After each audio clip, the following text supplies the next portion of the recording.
This recording is copyright. In the IELTS test, you hear some recordings and you have to answer questions on them. You have time to read the instructions and questions and check your work. All recordings are played only once. The test is in 4 parts. Now look at part 1. You will hear a telephone conversation about Winsham Farm, a residential education centre. First, you have some time to look at questions 1 to 4,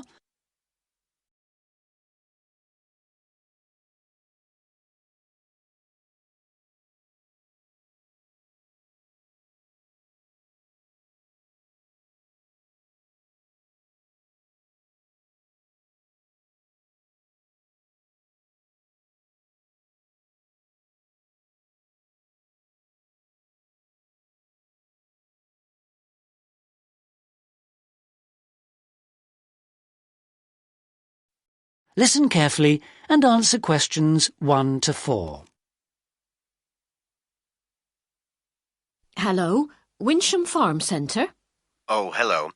I want to arrange a weekend away for myself and some people from work, and we heard about your centre. I wonder if you could give me some details. Yes, certainly. We are a residential centre attached to a working farm, and we organise educational activities for those guests who want them. What else would you like to know? Well, firstly, what kind of accommodation have you got? We've got 8 rooms altogether, and we can sleep 38 at any one time. 3 of the rooms have got 6 bunks, and 5 of them have got 4 bunks. Right, and what other facilities are there? We have separate toilets and showers for each of the rooms. There's a large dining room and a large meeting room, which can be booked by groups in advance. But I'm afraid we had a flood in there last month, and the floor was slightly damaged, so unfortunately it's out of use just now. We've got workmen coming in next week. When were you thinking of staying? In 3 weeks' time, the 28th of September. Oh, it should be okay by then. Oh, well, that's okay then. And what about food? Do you provide meals, or is it self-catering? We're very flexible.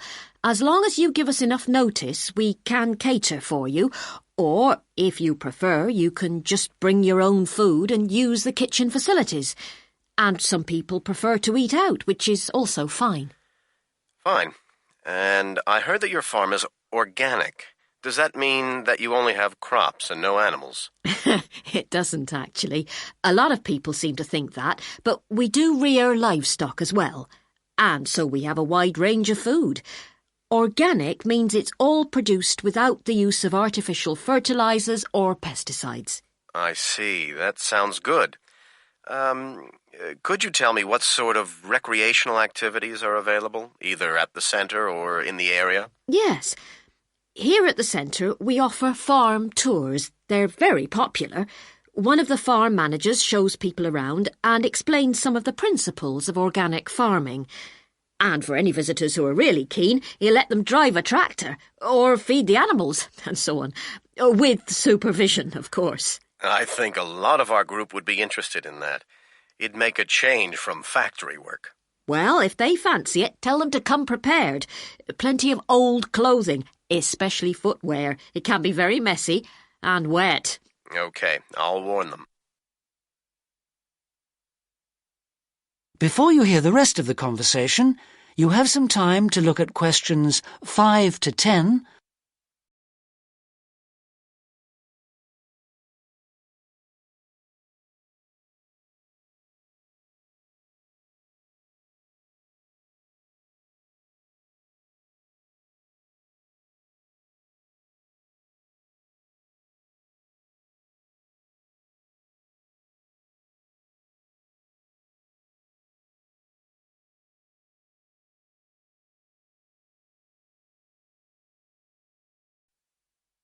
Now listen and answer questions 5 to 10.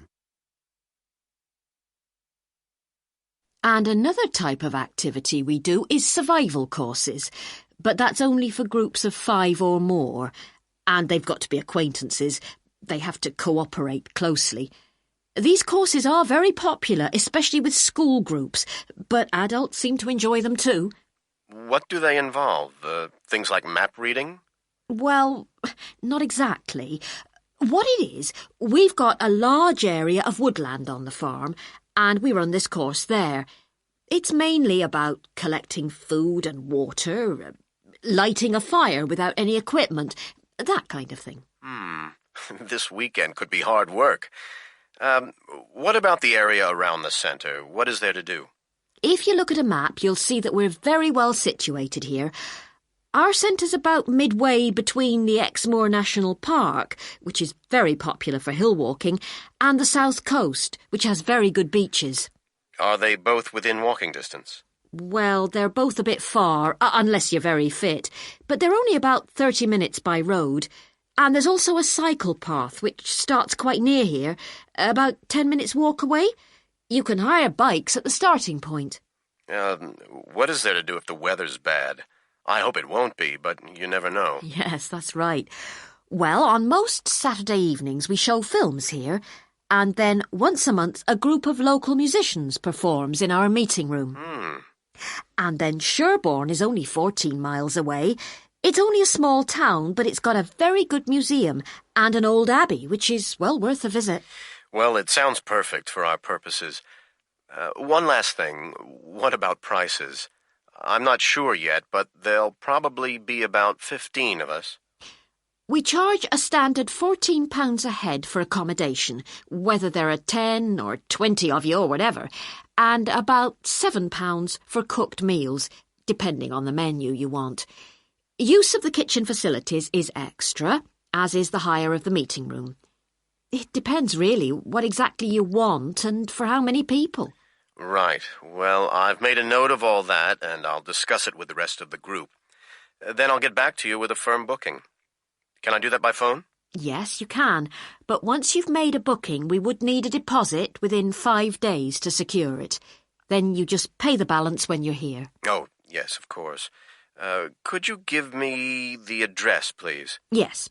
It's Winsham Farm, Coteale Road, that's Cotehle,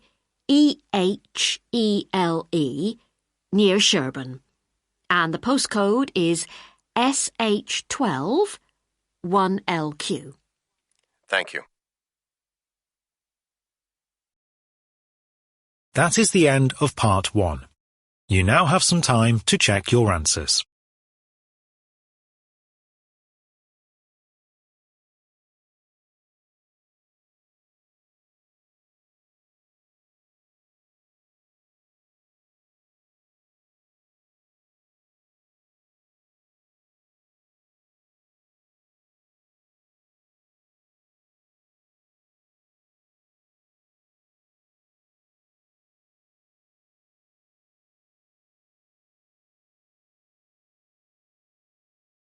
Now look at part 2. You will hear a programme on a student radio station. It describes the findings of a survey on vacation jobs taken by students the previous year. First, you have some time to look at questions 11 to 16,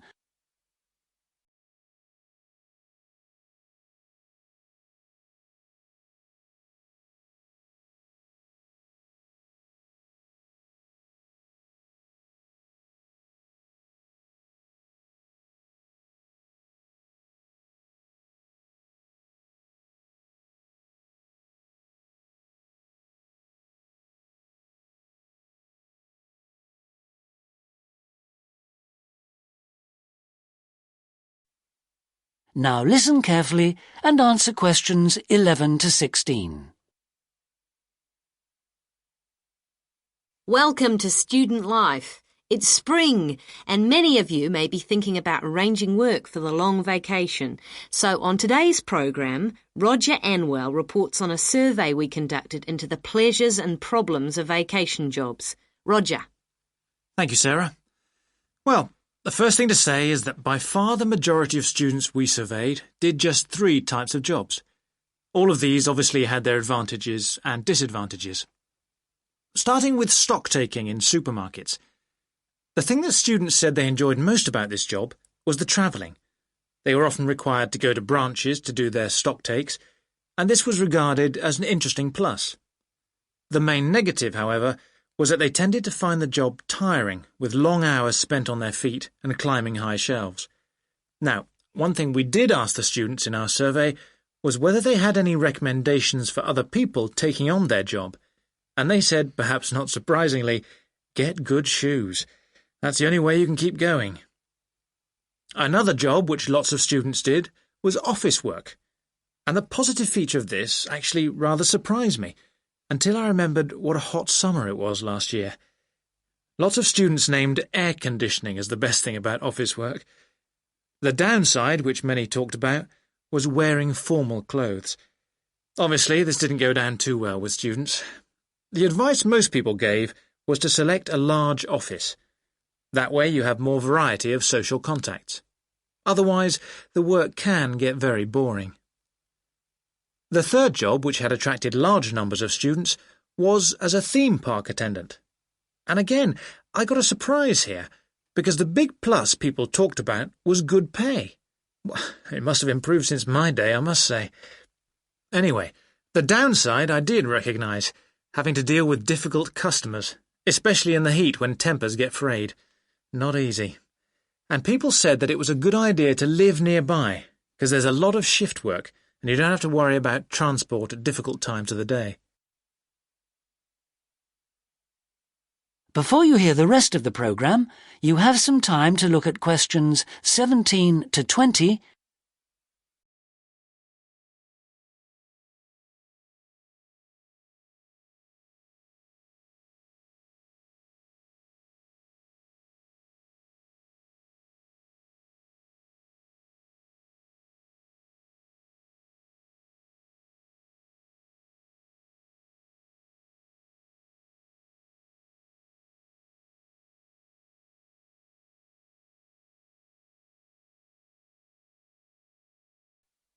Now listen and answer questions 17 to 20. So, those were the findings from the survey on the most common student jobs. But not all student jobs have to be mundane and boring. One of the students who responded in our survey spoke at length about his amazing job as a zoo attendant. Peter Marshall had read about work opportunities on the zoo website and just went along with a friend to talk to someone in personnel. He was offered a job there and then, as easy as that. In previous years, he'd done singularly unexciting shop work, so he was very pleased to be doing such original work. He ended up working for just under 3 months, which was actually slightly more than he'd anticipated, and meant that he had to miss part of university term time.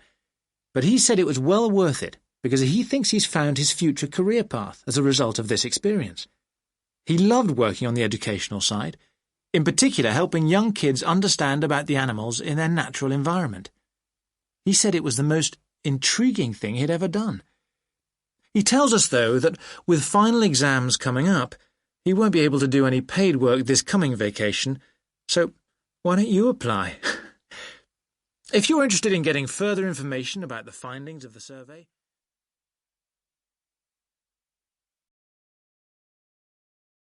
That is the end of part 2. You now have some time to check your answers.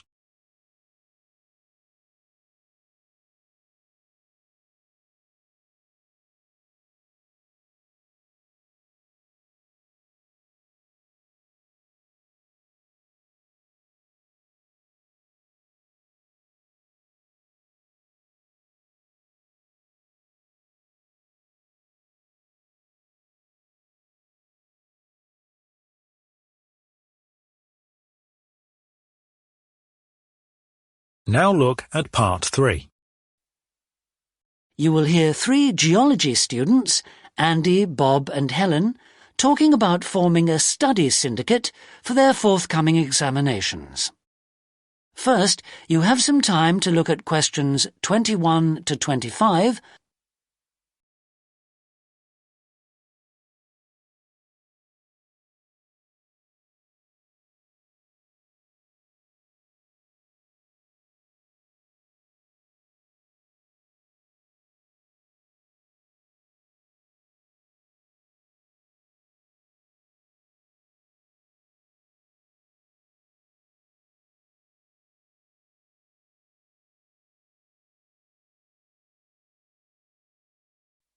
Now listen carefully and answer questions 21 to 25. Right then, are we ready? Bob? Helen? Yeah? And is someone taking notes for John? He's at a tutorial, isn't he? Yeah, I'll let him know what we agree. Good. OK, well, first thing is, has anyone apart from me actually been in a study syndicate before? No. What does it actually involve, Andy? Well, the idea is that it's a way for students to study together without a teacher. Oh, yeah, right. When I did it last time, I found it helpful because, well, as I said, there's no teacher, so it means we're teaching one another. And I found I really learnt a lot through having to teach it myself. It seemed a very good way to learn. And presumably it gives us the chance to share ideas as well. And you get fuller notes if you're all doing the reading. That's right. And as well as that, because of that really, you can do, much deeper research. So I thought we could try it to revise what we've done on the geology course. Because I know this is the one that most of us are worried about, the geology exam. Oh, Right. Yes. Yeah. So the idea is we all look at a different topic from the geology course, and then give a presentation and talk about it? That's right. I've drawn up the framework of a table which might be useful. Here, I've made a copy. Oh, thanks. Oh, thanks. For the first topic, I thought we could maybe do mountain building. Is that all right? Yeah, sure. Actually, would you mind if I did that? I'm quite interested in it. Right. Right. So is May 9th okay for that?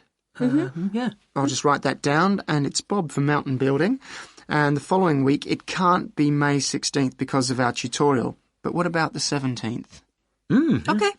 And what about the next topic? What would be the next priority? Well, there's glaciated areas, but I don't want to do that. Fair enough. Actually, I don't mind having a bash. I did an assignment on them. Glaciated areas, Andy. Then we need someone to do rock formation. Helen? Yeah, okay. And John said he'd like to too, so you can put us both down for that. When? May 23rd would be best. Rock formation, Helen and John. Right. That really only leaves 1 week before the exams. Shall we make it on the 30th? I can't make it, I'm afraid. 29th of May? The exam's on June 3rd. Have to be. Okay. Any ideas for a topic? John said he wouldn't mind doing something on volcanoes. Great. That's everyone then. Before you hear the rest of the conversation, you have some time to look at questions 26 to 30.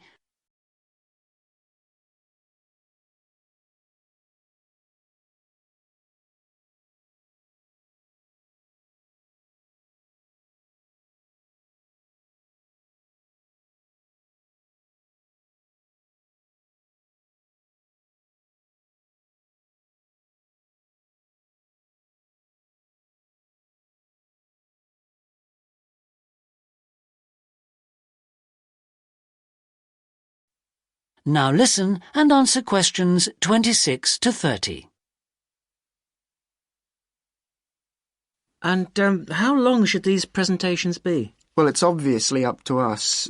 In my experience, 30 minutes is about enough. Maybe a bit short. I'd have thought 40 minutes would be more like it. Well, shall we say 30 to 40 minutes? Okay.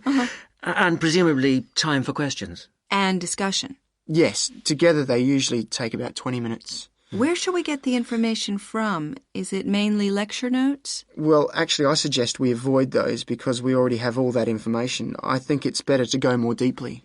We could use the bibliography. And anything else we find in the library, any other books. And articles, from the journals. And then, of course, there's lots of stuff on the internet. Yes, that's the sort of thing. And what about the presentations? Will we just be talking? Presumably we can't use slides. It'd be a bit difficult, but we can use the OHP. And the whiteboard, of course. And we can make photocopies of our notes so everyone can have a copy. Yes, great. So is there anything else? That is the end of part 3. You now have some time to check your answers.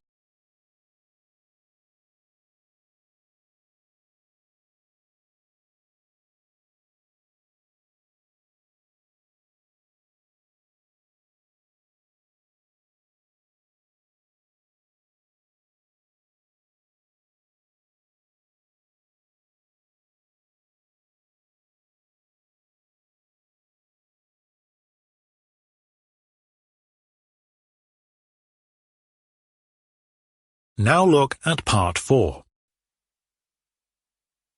You will hear an extract from a talk entitled Health on the Night Shift. First, you have some time to look at questions 31 to 40.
Now listen carefully and answer questions 31 to 40.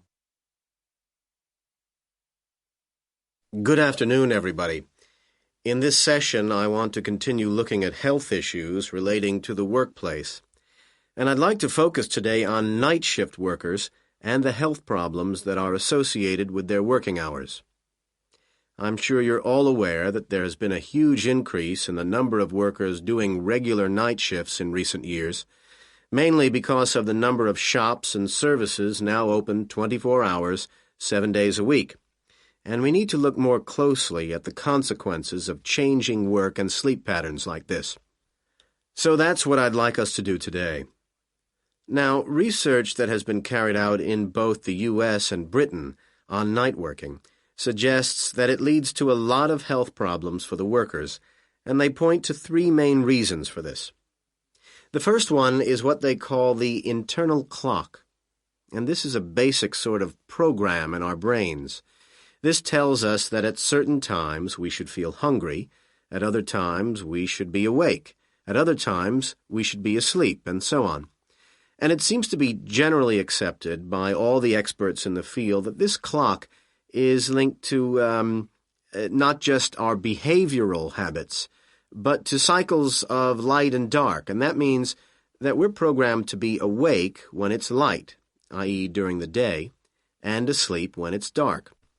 The second thing is that night workers are continually fighting against what is termed a sleep debt.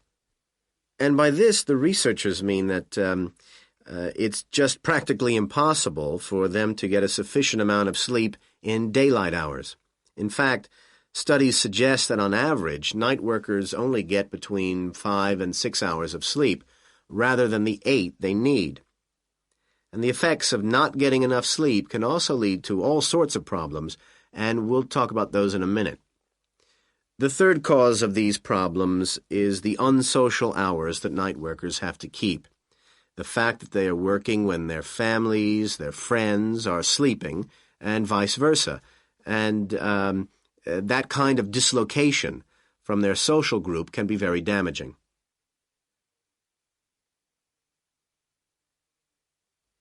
Okay, so let's take a closer look at some of these effects. And if we have a look at the physical effects first, we can see that studies on long-term shift workers found that they were much more likely to get heart problems than day workers.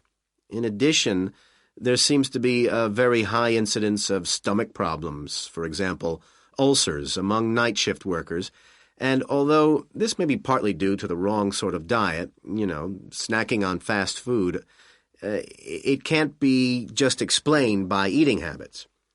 And finally, there is evidence to suggest that night shift workers also get ill more frequently with minor problems like colds and infections. The frequency of these illnesses is much higher than among day workers, and this indicates that night working can damage immunity to illness. And of course, this leads to a lot of absence from work, too. However, although the physical impact of working nights can be severe, perhaps the real problems are psychological ones. and the most common problem is depression. This seems to be the inevitable result of the constant feeling of tiredness and a lack of energy that night workers universally complain of. Secondly, there is a lot of evidence from accident statistics to suggest that mental abilities are badly affected, and that means, for example, decision-making ability and planning ability. And these are what control our performance. For example, we can see that the highest number of errors on the roads occur between 3 a.m. and 5 a.m., the point in our internal clock when we feel most sleepy. Okay, finally, there are the social problems, where night working impacts on the family and social life of the employees. The first one is obviously the breakup of family life, and here we can see from the divorce statistics that this occurs more frequently in the case of night workers. But there's also the breakdown of other relationships, not just within the family, but among the peer group. Night workers tend to lose touch with friends, and these relationships, especially for the long-term night workers, are very difficult to rebuild. And so this eventually leads to social isolation for the individual, and of course that has consequences for the whole community too. So we can begin to see the real cost of night working. What we need to do now is to look at how... That is the end of part 4. You now have some time to check your answers.